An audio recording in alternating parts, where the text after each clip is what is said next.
weather Sunday local product ma'am.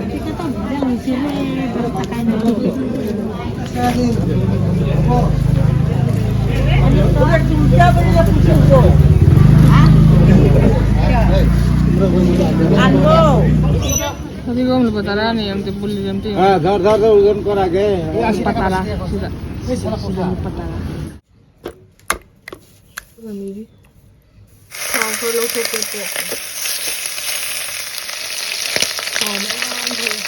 Kalau lo tuh ꯂꯧꯊꯣꯛꯈ꯭ꯔꯕ ꯃꯇꯨꯡꯗ ꯊꯥꯎꯁꯤꯗ ꯇꯤꯜꯍꯧ ꯆꯅꯝ ꯈꯤꯇꯪ ꯉꯧꯁꯜꯂꯒ ꯊꯣꯡꯁꯤ.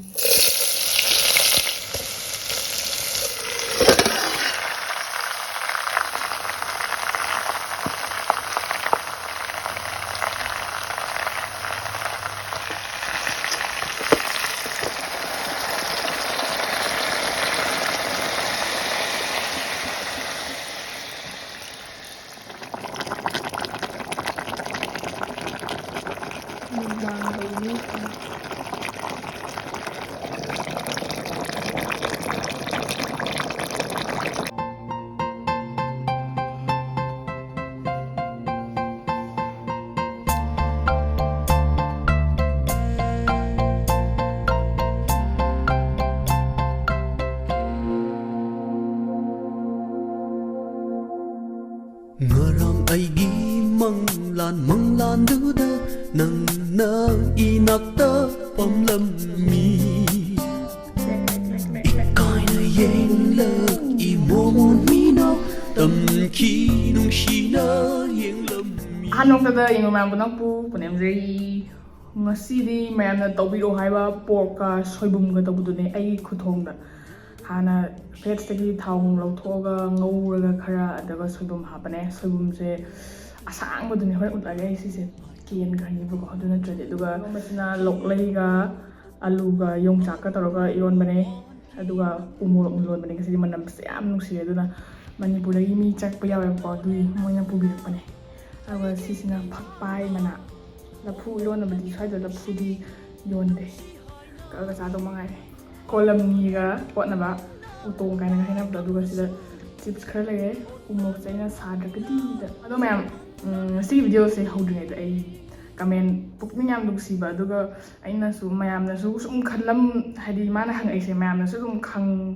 akhoi da hangningam do mare bu ko da comment amtang pathok comment se nongmaijing boina comment tau bek pane mamangi pok sawi video da MeiteiMukbang se 10k yaudrikandagi subscribe tawjarakpani video su yam amta miss tawde khwaidagi hygienic oiba yengba yam nungaiba presentation phajaba yamna professional oiba channel ni full support tawjari adubu yaragadi equipment khara thadabiyu hena resolution kai ka phajanaba as a viewer ama oina request tawjabani by the video se mouth watering oire kaisam thong phau da chalui ha ha lol si say thank you so much my video say adom gi honest opinion bibiak pagi damakta adu yamna seng na hairabada akhoi se pi bang se atopa YouTube khatang tawjaban nacha dabanina atopa su tawbanina pi su sanari bu na hajik tournament leibani mai video thagalak se adu ai su office ka bu khotba tawina matam se pula matam se pura fully thadaba ngamde aduna su maram ama oiraga equipment se thadaba ngamdabane ba dei ibani tongan laina bagi reason simaga reason budi am yame ado main reason di pi ibani se lai bai line ko tan tanani ko aduna ne ado hapka chake khoi studio sanaba plan tawramane ba ko ado plan se hawak bakanda ai se somda changda yada bai changi ba aduna ai se somdagi transfer kana ni transfer hek phangbaga somda studio saraga mic ka law ba horabne sound si krak tawna tawja ke tawne ba thang ado mayam kitang di khangmin na kise amsu khale ba pura chaplong lepthoga equipment se pulap fully ngamaganda light nung adu ada phajana studio ma leira ka da nam sira na so do mayam na nungsi biduna video thakalo hai ko so adi kitang oju thagat piro kan hai ko do na mayam gi support na thagat chak pane ado yam sungang thokre do comments maina honest opinion bibirak pa ichilanaw atay mayam sem yawe adusu akhoi gi maki dagi haningal tana thagat chari ado chaba horse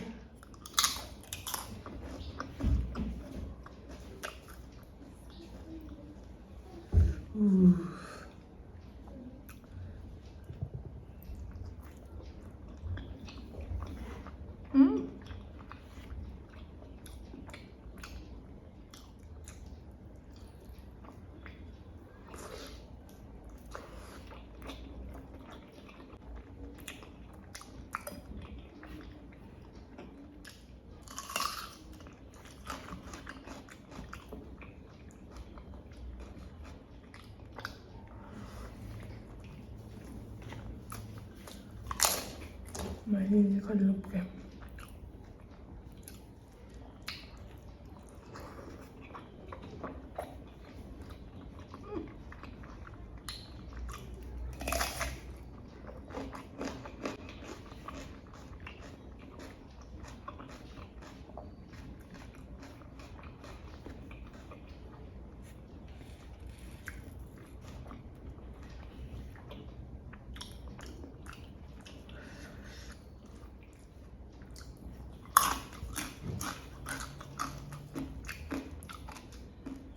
Yongchak mềm nhiều, không ai thấy bọn này chứ.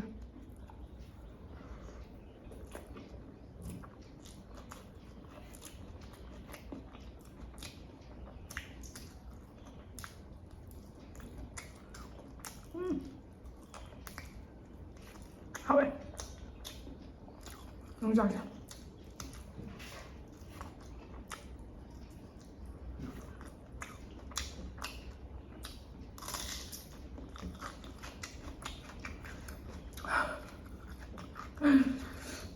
Tinaw pumusik pa sa kanan ng ganyan. Sana rin.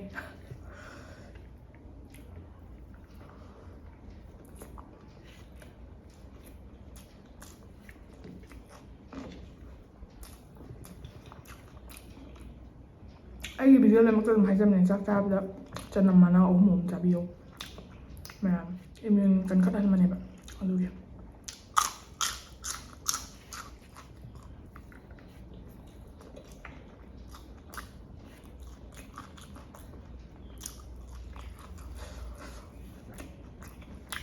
Mamam.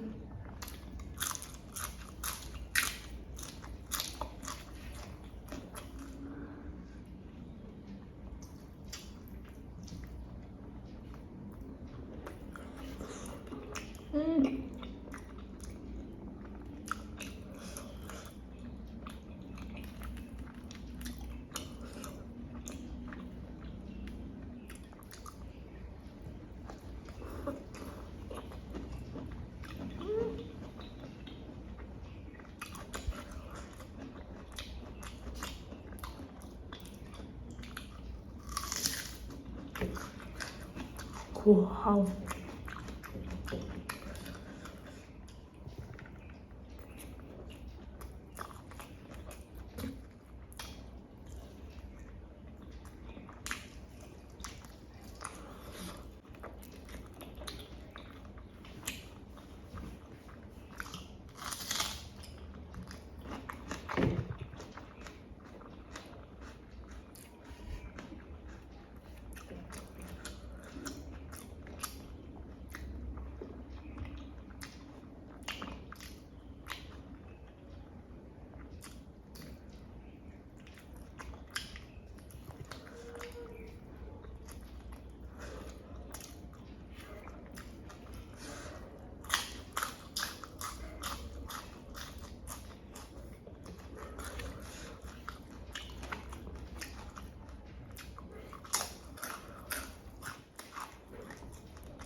Swadonja, kay tela swasta lebenin.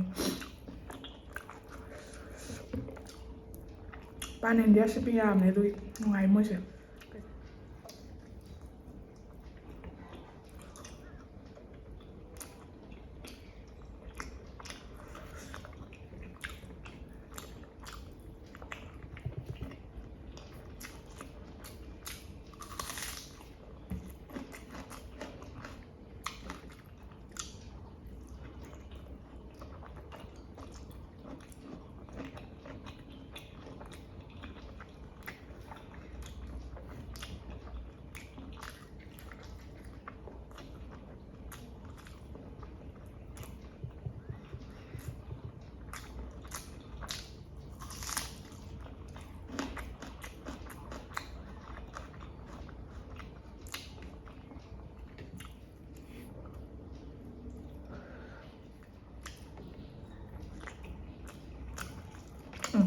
Pork ka tharoy ka su hai bane ko do tharoi phang de su phang ꯍꯥꯏꯕꯗꯤ ꯉꯁꯤ ꯐꯪꯗꯕ ꯉꯔꯥꯡꯗ ꯌꯦꯡꯕꯅꯤꯅ ꯐꯪꯀꯥꯟꯗ ꯑꯗꯨꯃꯨꯛ ꯇꯧꯔꯛꯀꯦ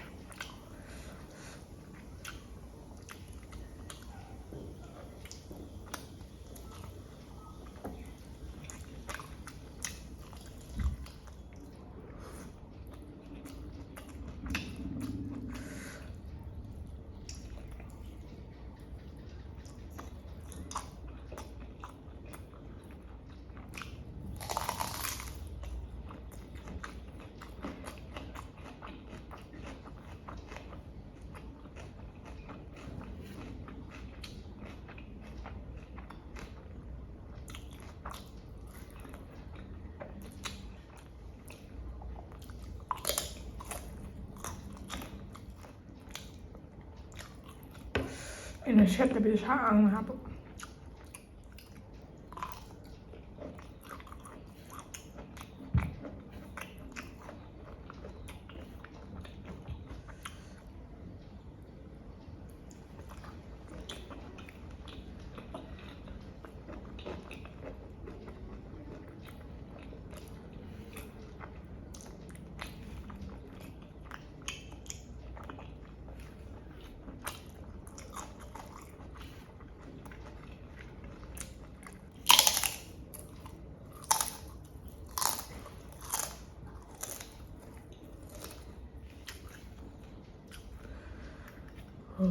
ꯄꯛꯄꯥꯏꯅꯦ ꯏꯔꯣꯝꯕꯅꯦ ꯆꯥꯛꯅꯦ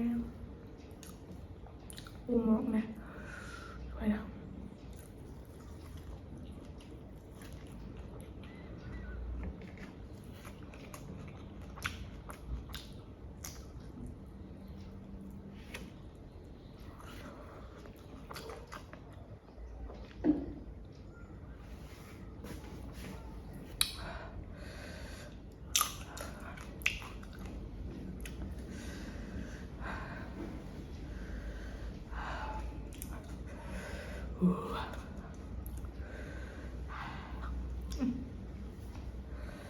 ꯃꯣꯔꯣꯛ ꯀꯔꯤꯝꯅꯦꯕ ꯑꯩꯅ break ꯃꯣꯔꯣꯛ 2 hours later. ꯒ꯭ꯌꯥꯟ ꯈꯔ ꯇꯥꯏ ꯆꯦꯡ ꯁꯥꯏꯕ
ꯈꯔ ꯂꯦꯛꯊꯣꯛꯑꯦ ꯉꯁꯤꯗꯤ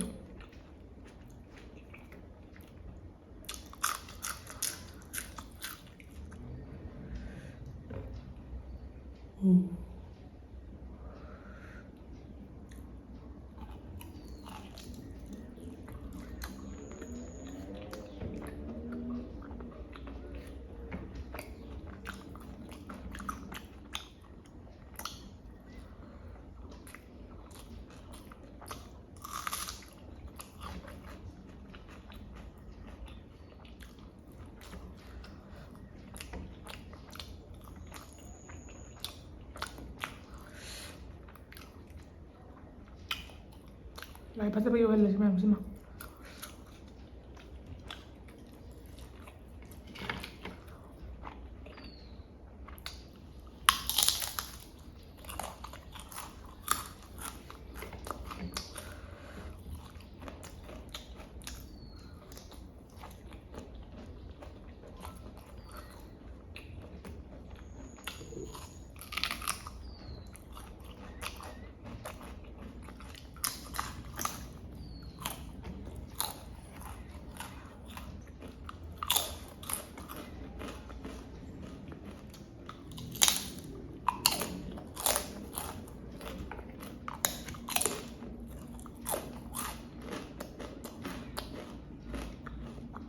ꯑꯗꯨ ꯃꯌꯥꯝ ꯌꯥꯏꯕꯥꯅꯤ ꯂꯥꯏꯔꯕꯒꯤ ꯂꯥꯏꯅ ꯇꯥꯟꯅꯖꯔꯁꯨ ꯒꯤꯕꯑꯋꯦꯗꯤ ꯇꯧꯒꯅꯤ ꯃꯥ ꯇꯣꯔꯅꯥꯃꯦꯟ ꯂꯣꯏꯔꯦ ꯑꯗꯨꯅ ꯇꯧꯅꯕ ꯇꯧꯖꯔꯒꯦ ꯉꯁꯤ ꯑꯣꯏꯅꯗꯤ ꯚꯤꯗꯤꯑꯣꯁꯦ ꯃꯇꯥꯡ ꯁ꯭ꯋꯥꯏꯁꯤꯗ ꯂꯣꯏꯁꯤꯟꯖꯔꯒꯦ ꯚꯤꯗꯤꯑꯣꯁꯦ ꯌꯦꯡꯕ ꯅꯨꯡꯉꯥꯏꯕꯤꯔꯒꯗꯤ ꯂꯥꯏꯛ ꯇꯧꯕꯤꯔꯝꯃꯣ ꯑꯗꯨꯒ ꯆꯦꯅꯦꯜꯁꯤꯕꯨ ꯁꯞꯄꯣꯔꯠ ꯇꯧꯕꯤꯕ ꯑꯣꯏꯅ ꯁꯕꯁꯀ꯭ꯔꯥꯏꯕ ꯇꯧꯗ꯭ꯔꯤꯕ ꯌꯥꯎꯔꯒꯗꯤ ꯇꯧꯁꯟꯕꯤꯔꯝꯃꯣ ꯂꯣꯏꯁꯤꯜꯂꯛꯄꯗ ꯃꯌꯥꯝ ꯄꯨꯟꯅ ꯑꯃꯨꯛꯀ ꯍꯟꯅ ꯄꯨꯅꯦꯝꯖꯔꯤ